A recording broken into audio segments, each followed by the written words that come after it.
इससे पहले के एपिसोड्स में हम देख रहे थे effect of temperature on reaction rate, यानी कि अभिक्रिया वेग पर ताप का प्रभाव। उसमें हमने टेम्परेचर कोफिशिएंट थ्योरी देखी और कोलिजन थ्योरी, संघट्टवाद सिद्धांत। तो कोलिजन थ्योरी में हमने कहा था कि मॉलिक्यूल्स आपस में टकराते हैं, टकराने के बाद minimum amount of energy achieve करते हैं, और यदि वो मिनिमम अमाउंट ऑफ एनर्जी उस एक्टिवेशन एनर्जी के बराबर या उससे अधिक होती है तो वो प्रोडक्ट में कन्वर्ट हो जाते हैं। इसका मतलब क्या हुआ? According to collision theory, collisions between the molecule is only the factor for the completion of chemical reaction. अर्थात किसी भी रासायनिक अभिक्रिया को होने के लिए अणुओं के मध्य टक्कर ही एकमात्र कारक होती है, ऐसा कोलिजन थ्योरी ने कहा था। यदि इसको सही माना जाए तो हमें देखें कोलिजन्स किस पर निर्भर करती है, अणुओं के मध्य टक्कर किस बात पर निर्भर करेंगी?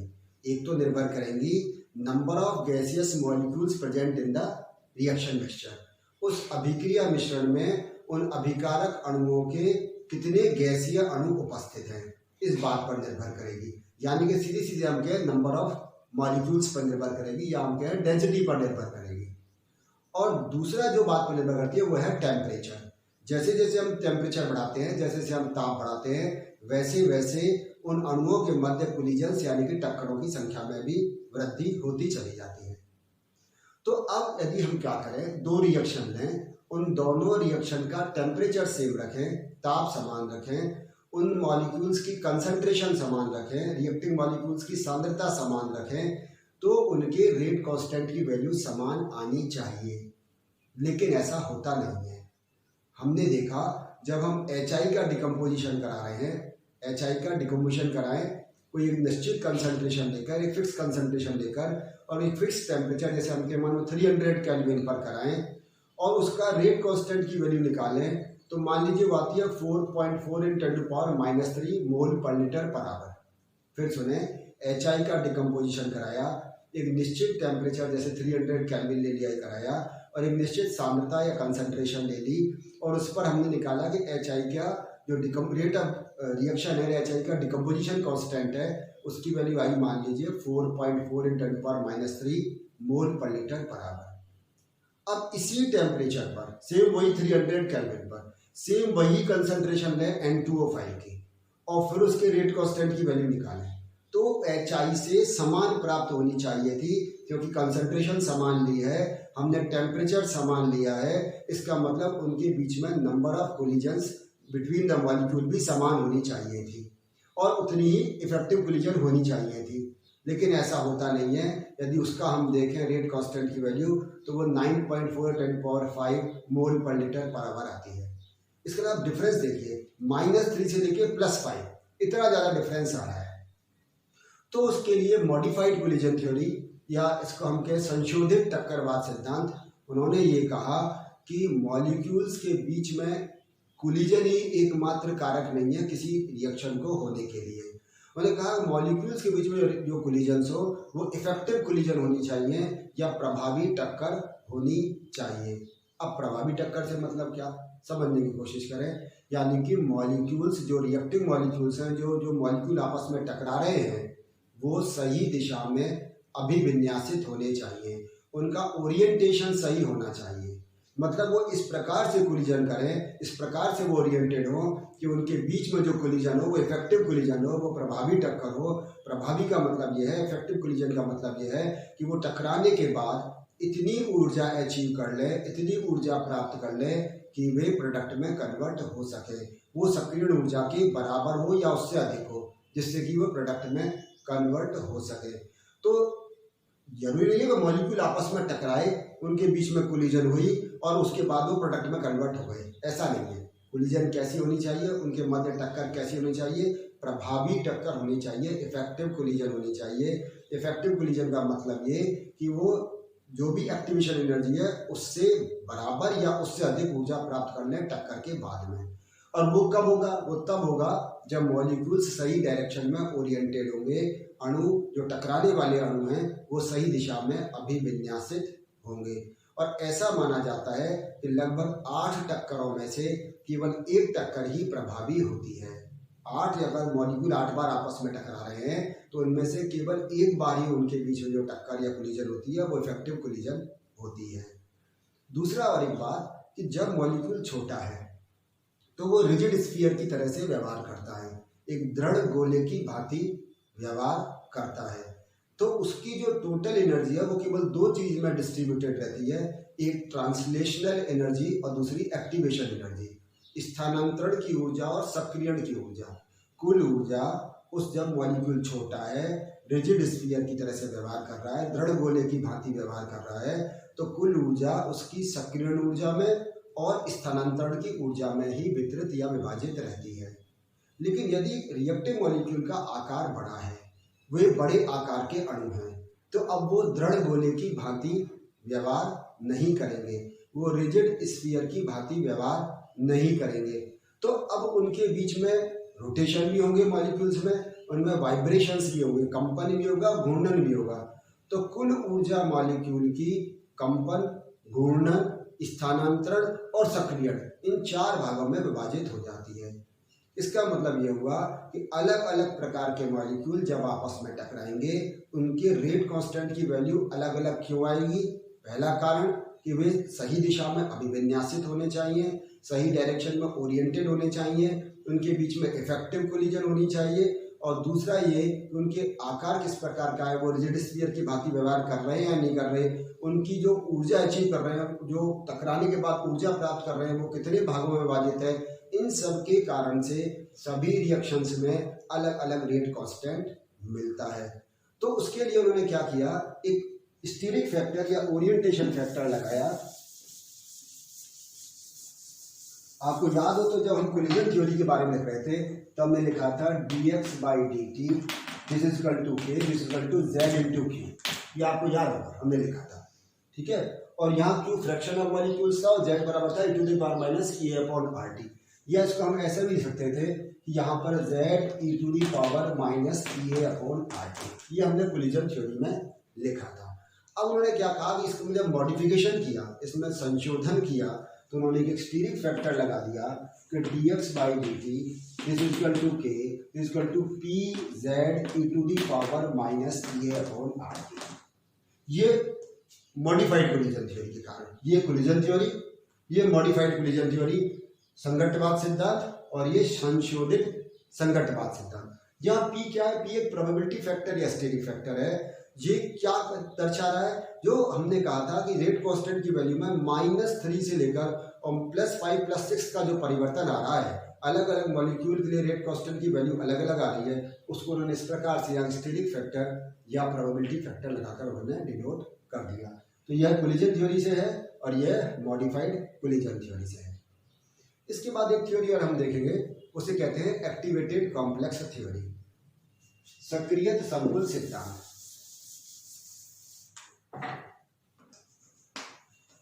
एक्टिवेटेड कॉम्प्लेक्स थ्योरी,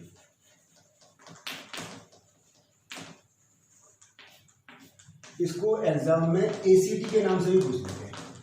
ACT का मतलब एक्टिवेटेड कॉम्प्लेक्स थ्योरी, या इसको ट्रांजिशन स्टेट थ्योरी भी कहते हैं। ट्रांजिशन स्टेट थ्योरी इस नाम से भी एग्जाम में पूछा है, तब भी यही है। इसको TST कहते हैं, ट्रांजिशन स्टेट थ्योरी, या इसको एक और नाम से पूछते हैं और theory of absolute reaction rate, theory of absolute reaction rate.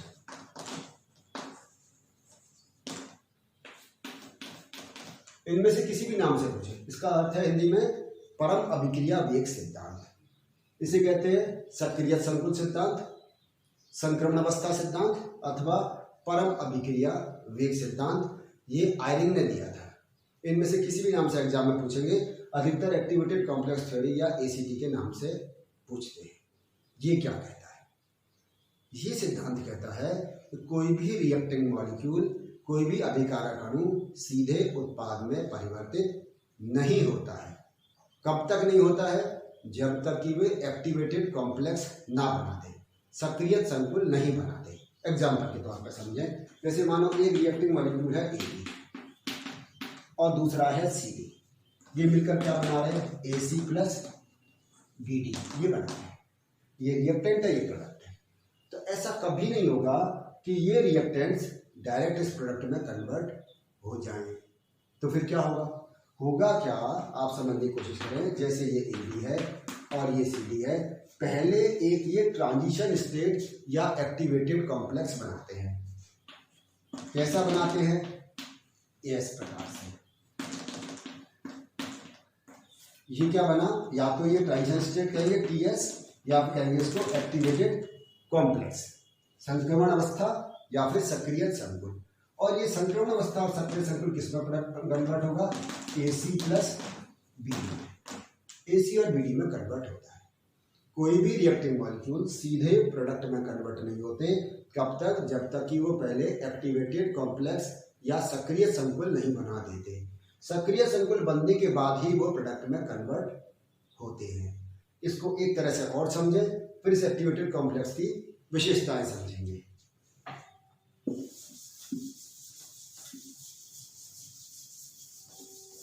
इसको एक एनर्जी प्रोफाइल डायग्राम से समझते हैं।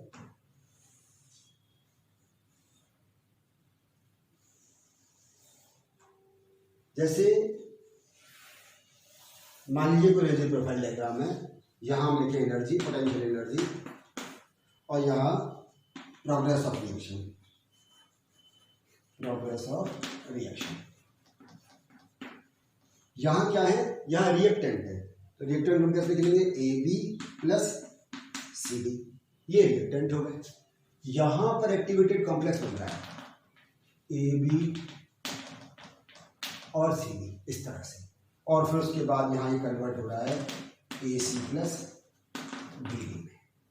आपको ये याद है, इस एनर्जी को हमने क्या कहा था RMS सिद्धांत में? एक्टिवेशन एनर्जी, एक्टिवेशन एनर्जी, ये सक्रियण ऊर्जा कहा था। अब वही रिएक्शन ध्यान से समझें। ये AB और CD क्या है? रिएक्टेंट है। ये एक्टिवेटेड कॉम्प्लेक्स बन गया और ये किस में कन्वर्ट हो गया? ये प्रोडक्ट में या उत्पाद में ये परिवर्तित हो गया है। अब इस जरा 3-4 बातों को ध्यान से समझें। हमें देखिए यहाँ पर कैरेक्टरिस्टिक्स ऑफ एक्टिवेटेड कॉम्प्लेक्स या सक्रिय संकुल की विशेषताएं। सबसे पहला हमने ये सीखा कि ये एक्टिवेटेड कॉम्प्लेक्स रिएक्टेंट और प्रोडक्ट के मध्य की अवस्था है, अभिकारक और उत्पाद के मध्य की अवस्था है। नंबर 1 विशेषता। नंबर 2 समझें कि ये जो एक्टिवेटेड कॉम्प्लेक्स है ये top of the energy barrier पर मिलता है, ऊर्जा अवरोध के शिखर पर मिलता है, यानी कि ये उच्चतम ऊर्जा की अवस्था है।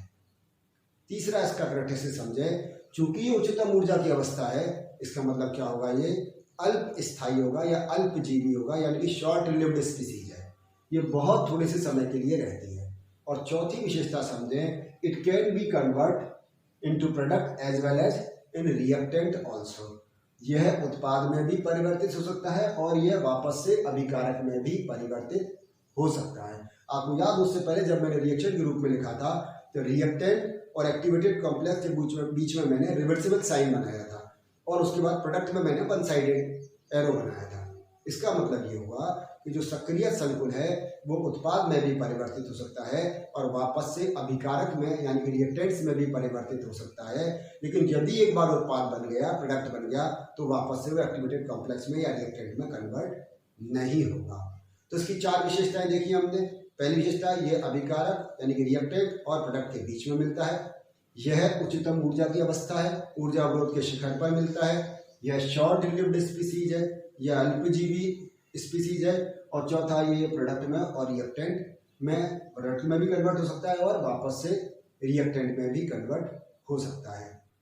यहाँ पर एक बात को और सीख लें कि ये जो यहाँ से यहाँ तक की एनर्जी है, यानी कि energy difference between activated complex and reactant, ये तो कहलाती है एक्टिवेशन एनर्जी।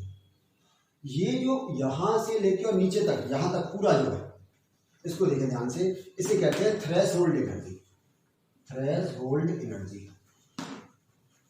एनर्जी देहली ऊर्जा कहलाती है, थ्रेशोल्ड एनर्जी या देहली ऊर्जा। और रिएक्टेंट और प्रोडक्ट के बीच में जो एनर्जी डिफरेंस है, ये वाला, इसको कहते हैं एंथैल्पी ऑफ रिएक्शन या energy of reaction, enthalpy of reaction, ये अभिक्रिया की एंथैल्पी कहलाती है। हमेशा क्या करते हैं, एंथैल्पी ऑफ प्रोडक्ट ये कैसे निकालते हैं? HP - HR से निकालते हैं। Enthalpy of product minus enthalpy of reactant, उत्पाद की एंथैल्पी माइनस अभिकारक की एंथैल्पी। इस वाले केस में प्रोडक्ट की कम है, उत्पाद रिएक्टेंट की ज़्यादा है, तो डेल्टा एच की वैल्यू इसमें कैसे मिलेगी, नेगेटिव मिलेगी। इसका मतलब ये एक्सोथर्मिक रिएक्शन है, ये आप पढ़ चुके हैं छोटी क्लासों में। और यदि ये यहाँ होता यानी कि डेल्टा एच की वैल्यू पॉजिटिव आती तो ये एंडोथर्मिक रिएक्शन होती। तो यहाँ दो तीन टर्म को ध्यान से समझें। Total amount of energy which is achieved by activated complex at the top of the energy barrier, it is called threshold energy. ऊर्जा अवरोध के शिखर पर किसी सक्रिय संकुल के द्वारा रखी जाने वाली कुल ऊर्जा देहली ऊर्जा कहलाती है या थ्रेशोल्ड एनर्जी कहते हैं। सक्रिय ऊर्जा का it is minimum amount of energy which is required reactant converted into product. वह न्यूनतम ऊर्जा जो अभिकारक अणुओं को उत्पाद में परिवर्तित होने के लिए आवश्यक है, वो यहाँ से यहाँ तक हमें जो दिखाई दे रही है, ये क्या कहलाएगी, एक्टिवेशन एनर्जी। और ये क्या बची इनके, ये जो ये energy difference between product and reactant, ये क्या कहलाता है, एंथैल्पी ऑफ द रिएक्शन। और लास्ट में हम ये देखें, ये जो एनर्जी है इसको हम कहते हैं zero point energy, zero point energy या शून्य बिंदु ऊर्जा, जीरो पॉइंट एनर्जी। और जीरो पॉइंट एनर्जी क्या है, it is minimum amount of energy. ये जीरो पॉइंट एनर्जी क्या है, it is minimum amount of energy which is possessed bye reacting molecule eight ground state. आद्य अवस्था में अभिकारक अणुओं के द्वारा रखी जाने वाली ऊर्जा जीरो पॉइंट एनर्जी या शून्य बिंदु ऊर्जा है। समझ में आ गया। यहाँ से यहाँ तक देहली ऊर्जा, ये सक्रिय ऊर्जा और ये शून्य बिंदु ऊर्जा।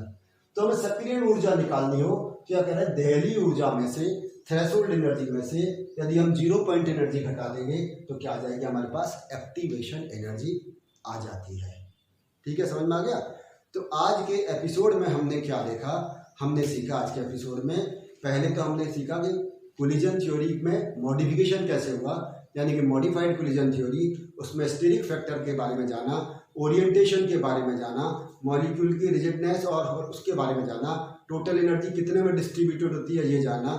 उसके बाद एक्टिवेटेड कॉम्प्लेक्स थ्योरी में अभी हमने ये देखा है कि किस प्रकार से एक्टिवेटेड कॉम्प्लेक्स बनता है और वो प्रोडक्ट में कन्वर्ट होता है। अगले एपिसोड में हम ये देखेंगे इस एक्टिवेटेड कॉम्प्लेक्स थ्योरी का मैथमेटिकल फॉर्म। धन्यवाद।